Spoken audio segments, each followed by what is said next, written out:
Welcome to Prof Technology. Today we delve into the fascinating world of programming, starting with the birth of the first programming language, Fortran. The year was 1957, and the world of computing was about to change forever. IBM, a titan in the industry, introduced Fortran, the first high-level programming language. This marked a pivotal moment in the world of computing, as programming was no longer limited to complex machine code or assembly language. Fortran, which stands for Formula Translation, was designed to make programming more intuitive and accessible.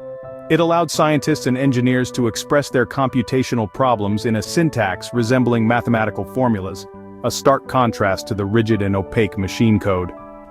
This revolutionary language was the catalyst for a new era in computing, inspiring the creation of many subsequent languages.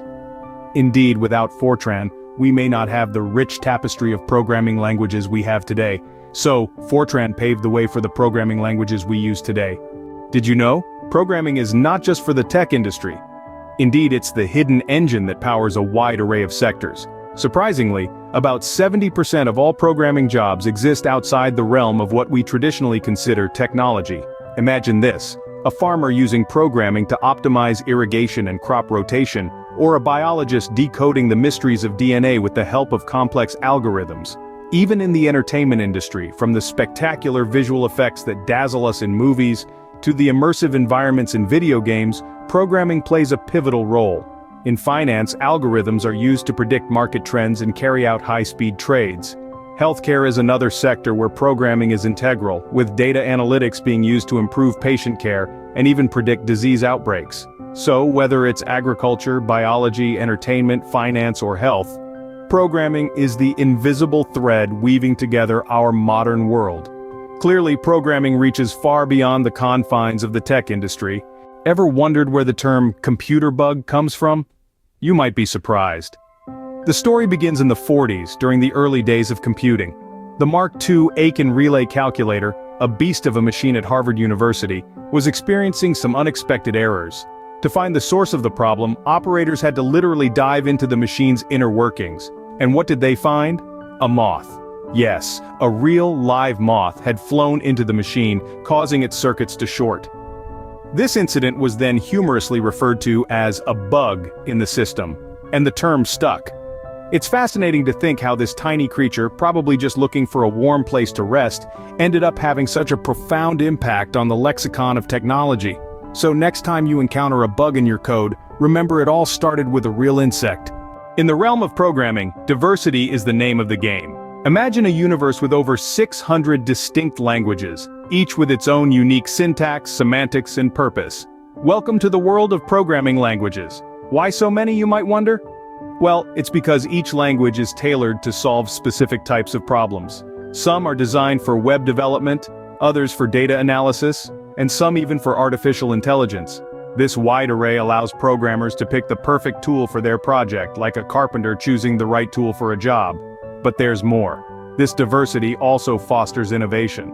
As programmers create new languages, they introduce fresh concepts and techniques, constantly pushing the boundaries of what is possible.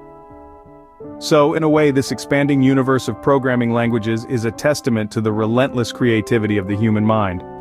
Remember to hit the subscribe button and give this video a thumbs up as we continue to explore more curiosities about programming. Programming is not just for adults. Even kids can join in on the fun. In this digital age, there are accessible ways for our younger generation to get a jumpstart on coding. One such platform is Scratch, developed by the Lifelong Kindergarten group at the MIT Media Lab. It's a free, online tool designed to introduce programming to kids in a fun, interactive manner. Scratch uses a simple block-like interface to create scripts, making it as easy as playing with building blocks. Kids can make animations, games, interactive art, and much more while learning the basics of programming. This friendly and colorful system allows kids to understand and learn coding in a playful way. It's not about memorizing complex codes, but about learning to think creatively, reason systematically, and work collaboratively. So no matter the age, anyone can begin their journey into the world of programming. Does size matter in programming? Not always. In the realm of coding, it's not about quantity, but quality. It's a little-known fact that fewer lines of code were needed to send a man to the moon than to operate the smartphone in your pocket. That's right. The Apollo moon mission was achieved with less complex code than what powers our daily text messages and social media scrolls. So remember, a leaner code can sometimes accomplish greater feats. Indeed, when it comes to code, less can be more. Women have made significant contributions to programming, and Margaret Hamilton is a shining example. As the leader of the software engineering division at MIT's Instrumentation Laboratory, Hamilton was instrumental in developing the onboard flight software for NASA's Apollo missions. When a system overload threatened the success of the Apollo 11 moon landing, it was Hamilton's robust and innovative code that prioritized the mission-critical tasks and saved the day. Hamilton's work is a testament to the pivotal role women play in the field of programming. The first computer game didn't make a penny. Picture this. The year is 1962, and a game known as Space War emerges from the labs of MIT. It's a two-player game set in the infinite expanse of space. But despite its innovation, it doesn't turn a profit. Why, you ask? Well, computers were not household items yet. They were expensive, room-sized machines. So, the concept of commercial computer games was simply non-existent. Clearly, the gaming industry has come a long way since then. Even astronomers need to know how to program. You see, modern astronomy isn't just about peering through a telescope. It's about sifting through mountains of data, identifying patterns, and making predictions. And for that, programming is indispensable. Astronomers use programming to automate repetitive tasks, analyze enormous datasets, and even simulate celestial events. So if you're dreaming of discovering new galaxies or unraveling the mysteries of black holes, better brush up on your coding skills. In the world of astronomy, a knowledge of programming is as vital as a telescope. The first computer virus was not designed to be harmful. It was born in the early 70s when a software engineer named Bob Thomas created a program named Creeper. This little piece of code was created to move across a network, leaving a trail of the message, "I'm the Creeper, catch me if you can."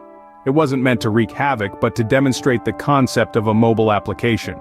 So, the first computer virus was more of an experiment than a threat.